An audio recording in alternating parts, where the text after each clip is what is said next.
اسلام سے ہٹنے والی نہیں ہوں، میں دنیا سے اسلام کی حالت میں چلے جاؤں گی، مجھے اسلام سے ہٹنا نہیں ہے۔ اور بدتر ابو جہل، وہ ظالم ابو جہل، جب حضرت صحابی رضی اللہ عنہ کو جب 2 بکرے منگاتا ہے مارکیٹ سے، 2 بکرے منگا کر یہ ایک پیر میں، دونوں پیروں میں رسیاں باندھ کر بکرے کو میدان میں دوڑا دیتا ہے، کیا عالم ہوا ہوگا، کیا منظر ہوا ہوگا جب ہماری مائیں، ہماری صحابیات جب اتنی بڑی قربانیاں دے کر آپ کے سامنے یہ سیرتیں بیان کرنا، ان کے قول و فعل سے یہ بتانا آپ کو یہ مقصد تھا کہ آنے والی امت اسلام پر جمی رہے، اسلام پر ٹٹی رہے، اسلام سے کبھی نہ ہٹے۔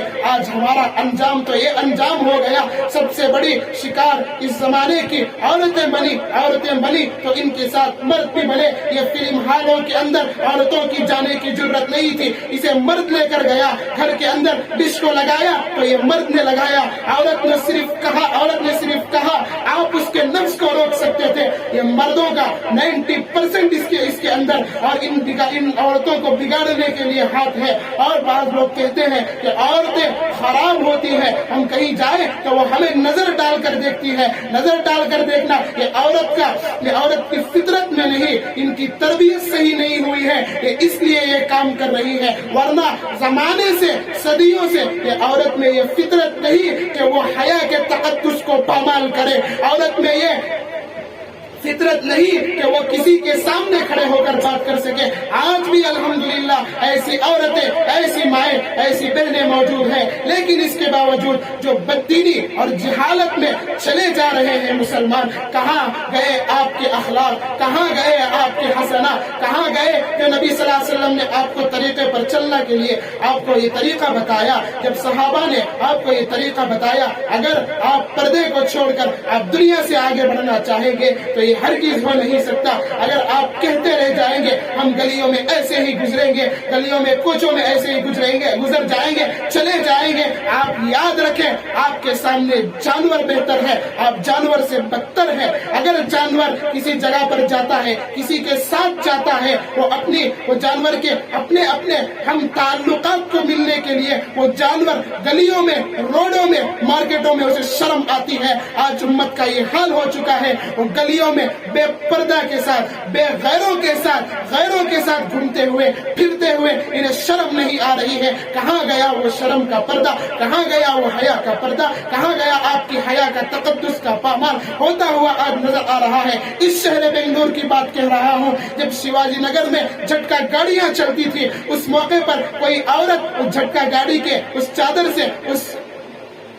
بند سے اگر کوئی ایسی نظر ڈال کر، یہ شیواجی نگر کی بات کر رہا ہوں بنگلور کے، اگر کوئی نظر ڈال کر دیکھ لیتی تو اس کی زندگی میں کوئی بنگلور کا ایسا گھرانہ نہیں ہوتا جس کے اس کے گھر میں جا کر کے کوئی رشتہ مانگے۔ یہ حیا تھی بنگلور کے اندر۔ آج کہاں آپ نے اپنی حیا کو کھو دیا، آج کہاں آپ نے اپنی حیا کو کھو دیا۔ تم نے اپنی حیا کو چھوڑا، تم نے پردے کو چھوڑا، تم نے اسلام کو چھوڑا، تم نے نبی کے طریقے کو چھوڑا، تم نے حدیث کو چھوڑا، قرآن کو چھوڑا، اسی لیے تم پر عذاب آئے۔ تمہارے مساجد پر، بنگلور میں کتنے مساجد پر حملے نہیں ہوئے، بنگلور کے کتنے مساجد نہیں بند ہوئے، کتنے علماء پر کس طریقے سے علماء کو سازشیں بنا، علماء کو نشانہ بنایا گیا۔ یہ سب اس کا ذمہ دار آپ ہیں۔ کل قیامت میں آپ کو کھڑے ہو کر جواب دینا پڑے گا، میں نے پردے کو چھوڑا، میں نے اپنے بچوں کی تربیت اچھی طریقے سے نہیں کی۔ اگر آپ کی تربیت کسی نے اچھی کی ہوگی تو آپ اپنے بچوں کی تربیت کریں گے۔ اسی لیے میں گزارش کرتا ہوں